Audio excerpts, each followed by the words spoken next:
Fueron declaraciones polémicas que pueden cambiar de repente el rumbo de las cosas. Por eso es que nos atuvimos a no solamente hablar de este tema, sino de otros temas con la senadora Angélica de la Peña Gómez. Ella es senadora del PRD y es presidenta de la Comisión de Derechos Humanos en el Senado. El asunto parte de algo que se lo digo antes de iniciar formalmente la conversación con Angélica, que es que un senador del PAN hizo unas declaraciones que le decía un poquito antes de la pausa, que los matrimonios eran la relación hombre-mujer, lo que rompería con lo que nosotros a lo largo de estos años esta sociedad ha trabajado. Y como esta decisión de que no era hombre-mujer únicamente, mujer-mujer, hombre-hombre, llegó a la Corte y la Corte es la que determina y la que da el aval de esto, después de que lo plantean, por supuesto, los órganos de esta Ciudad de México y los órganos respectivos, resulta que hasta llega a decir el senador Martínez y Martínez que se metió de más la Corte en un asunto. Bueno, ¿qué pensar de ello? ¿No? Primero analicémoslo con frialdad, veamos exactamente de qué se trata y por eso le pedimos a la senadora que viniera esta mañana a Canal 11. ¿Cómo está, senadora? Muy bien. ¿Cómo te ha ido, Angélica? Bien. ¿Qué pensamos de lo que dijo el senador? ¿Qué tanta trascendencia tiene? ¿Qué es lo que podemos ver de esto? Pues que tiene un pensamiento muy arcaico, muy fuera de la realidad, porque más allá de lo que piense él, lo que piense yo, pienses tú, sí, hay una realidad en la sociedad y esa realidad se termina imponiendo. Las familias, este núcleo familiar que se ha concebido como célula de la sociedad, ha venido transformándose en los últimos años, el último siglo. Y ahora en México las leyes obviamente tienen que reconocer esa es su función, las reformas de las leyes tienen que servirle a toda la sociedad. Cuando ya no sirven, cuando no están actualizadas frente a la nueva realidad, las leyes han ido modificándose. Y hay un principio constitucional muy importante que es el principio de la no discriminación por preferencias sexuales, entre otros tipos de discriminación. Pero el haber configurado en nuestra Constitución, en su artículo primero, la no discriminación por preferencias sexuales, determina muchísimas cosas. Es decir, hay parejas gay, hay parejas lesbianas, hay parejas que se constituyen de la abuelita con el nieto, las dos tías, etcétera, etcétera. Familias con una sola madre, no hay padre, o un padre, no hay madre. Es decir, tenemos una configuración diversa de familias que hay que reconocerla simplemente. Y las leyes, por supuesto, han avanzado y cuando hay alguna omisión en la ley, la función de la Suprema Corte de Justicia de la Nación tiene que resolver. Cuando hay controversias, tiene que resolver cuando una persona se inconforma.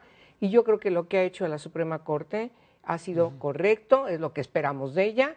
Y el Senado, el Congreso de la Unión no puede decir, oye, aquí no te metes. Digo, me parece, es una desproporción. Sí, que decía la declaración específicamente que se metió de más, ¿no? Sí, o se metió de más. ¿Qué significa el de más? ¿Qué significa eso, no? Fíjate, mira, esa escena que ahorita estamos viendo, hace unos días presentamos aquí en Canal 11 un reportaje muy bueno de nuestras compañeras y compañeros, en donde vemos estas parejas ahora partiendo de la relación padre-hijo sin madre, ¿no? Y esta pareja, particularmente esta familia, hablaba ella de lo bien que se siente con el padre. Es decir, me refiero, hay experiencias, como lo sabemos, buenas y malas, pero son gratísimas estas experiencias. A ver, te pregunto, senadora, ¿trasciende la declaración o hay una inquietud? Te lo planteo por lo siguiente. En España, pongo el ejemplo, que además creo que hasta una vez tuvimos oportunidad de conversarlo, el tema de la suspensión del embarazo, que era un asunto que estaba dado, y de repente empezó a correr una corriente de opinión que ha llegado lejos el asunto. Aquí hay una preocupación de que declaraciones de estas empiecen a armar nuevos escenarios que al propio Senado lo coloquen en un apuro. Vamos a suponer que cambia la correlación política del Senado en 4 años o 5 años. ¿Qué es lo que puede pasar? Esta parte, ¿qué tanto te inquieta, incluso estando en derechos humanos, Aurida? Bueno, me inquieta sobremanera porque estos pensamientos ultraconservadores que además tratan de imponer su punto de vista frente a un precepto constitucional son muy preocupantes. ¿Puede alguien tener un punto de vista contrario al mío? Eso es correcto. Es la vida. Es la vida. Un dogma de fe en donde tiene que cumplir un parámetro, eso es correcto, tiene su derecho. Lo que no se puede hacer en México es ligar el dogma de fe en los asuntos que competen al quehacer del Estado. Eso es, por eso yo insisto mucho que hay que cuidar, garantizar, leer y respetar irrestrictamente la Constitución. Cuando en el Senado de la República la Junta de Coordinación Política constituye esta comisión de Familia y Desarrollo Humano, por supuesto que nunca nos hubiéramos imaginado que desde su ronco pecho el senador dijera, esta comisión que ahora yo presido va a hacer esto. Exactamente lo contrario de lo que dice la Constitución. Entonces, ¿qué es lo que tiene que proceder? Que la Junta de Coordinación Política nos diga cuáles son los objetivos de esa comisión, que le dé un tiempo perentorio a la comisión, que esté integrada por senadores de todos los partidos políticos, a que presenten su plan de trabajo anual, y es una obligación, y entonces veremos si él sigue insistiendo y si los otros senadores y senadoras lo dejan a que siga plasmando en el plan de trabajo lo que de manera inusitada señaló el día que se instaló la comisión. Entonces me parece que es una distracción de lo que hemos venido haciendo en el Senado. Yo digo que un poco, porque la imagen que tiene la sociedad con este tipo de declaraciones es de que el Senado está en eso. Como tú dices, se está cargando el Senado hacia un conservador. Sí. No es cierto. O sea, hay una gran cantidad de asuntos que hemos resuelto en esta legislatura a favor de diversos derechos humanos, distintas comisiones, integradas por todos los partidos políticos, que yo casi me atrevería a decir que en la proporción, estos 2 años, del trabajo del Senado de la República ha sido muy importante y más relevante. Quizás si lo valoramos respecto a lo que han hecho otras legislaturas. Entonces, y ha sido un trabajo de todos los grupos parlamentarios, de tal manera que ahora, al constituir y nosotros aceptar de buena fe que la Junta de Coordinación constituye esta Comisión de Familia y Desarrollo Humano y de repente veamos que tiene otros propósitos que no se habían expresado, nos parece que hay que poner un alto y nos parece que hay que definir con puntualidad que se apegue irrestrictamente a la Constitución, punto. No que siga el pensamiento de Angélica La Peña, no. Ni de Martínez y Martínez. O de mi coordinador Miguel Barbosa, que también ha dado opinión clara y lo que piensa mi grupo, lo que piensa... No, es el pensamiento que tiene que derivar de un texto constitucional, punto. Bueno, a ver, quisiera pensar que es un asunto relativamente solventado, ¿no? O sea, que fue una declaración y que hay focos rojos, alerta para evitar cualquier males mayores. Déjame moverme un poquito en otro tema que también hemos tenido oportunidad de conversar para que nos des una opinión.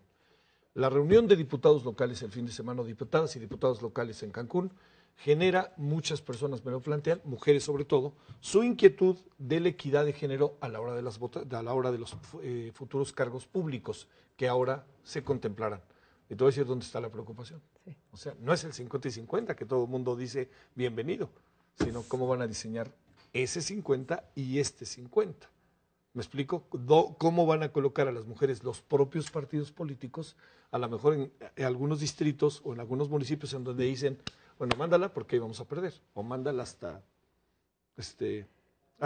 la casa, como decían, haz un hoyo para que llegues hasta China, ¿no? Como decía, ¿no? A ver, ¿esto qué piensas? No, bueno, Angélica, pues ahí también hay una falta a la Constitución, el artículo 41. Sí, pero ¿cómo le van a hacer, ¿Cómo le van a hacer? Las reglas que se aprobaron en el marco de la ley de partidos políticos establecen que no puede haber exclusividad de un género en los distritos que son ganadores para los partidos políticos, porque no quedó tal cual la regla como la propusimos, pero me parece que así como se consensó, permite que el Instituto Nacional Electoral, y en su defecto tiene que seguir el proceso, el Tribunal Electoral del Poder Judicial de la Federación ponga orden, como ya lo hizo con la sentencia 12624, que obligó entonces en la elección pasada a que cumpliera con un 40 mínimo. Ahora se tiene que cumplir la paridad, y la paridad tiene que ver con el principio de la igualdad sustantiva, y la igualdad sustantiva tiene que ver con que haya también equidad en los cargos. Claro. O sea, hay que leerlo de manera dialéctica.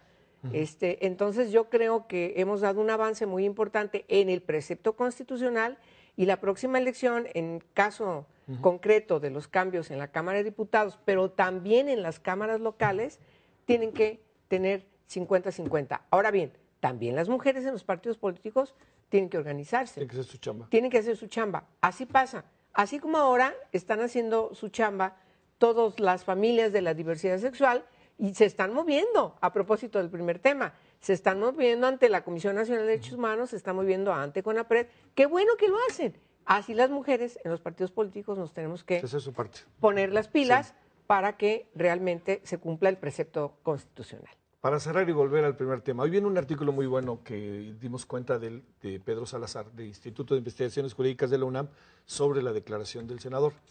¿Es asunto que nos inquiete la declaración del senador o no? Sí nos inquieta porque es un asunto que tiene que ver con la sociedad. Son los asuntos que impactan a las personas comunes y corrientes, incluso a lo mejor le pueden llegar más que otros temas que son macro, ¿no? Que son muy importantes para los gobiernos. Porque es la cotidianidad. Es la vida diaria. Es la vida. En todas las familias se enfrentan o se enfrentaron situaciones en donde tienes a un hijo o a una hija que de repente llega y le dice a la mamá y al papá, soy gay, aquí está mi novio, aquí está mi marido, mi pareja, vivo con él o vivo con ella, etcétera, etcétera. O conoce, es decir, siempre esos temas que son de la cotidianidad de las personas son muy importantes. Y por cierto, CONAPRED, su consejo, donde forma parte Pedro, acaba también de dar su opinión, todos, por unanimidad, respecto de las declaraciones del senador. Entonces, son cosas muy importantes. Queremos una sociedad que no tenga ese tipo de inquietudes. Hay que ya erradicar los odios, estos odios por homofobia, por lesbofobia, etcétera, etcétera. Hay que pasar, el que piense diferente a mí, no hay que tolerarlo. Oye, además, qué buena chamba está haciendo con CONAPRED, por cierto, ¿no? Sí. O sea, de repente es bueno echarle porras a quien hace bien las cosas, Y ¿no? Coneval también. Sí, y Coneval también. Y también el consejo, estos señores y señoras ilustres del Instituto de Educación. Sí. No tienen desperdicio. Muy bien. Angélica, es un gusto que hayas venido. Igualmente, gracias por Muchas gracias.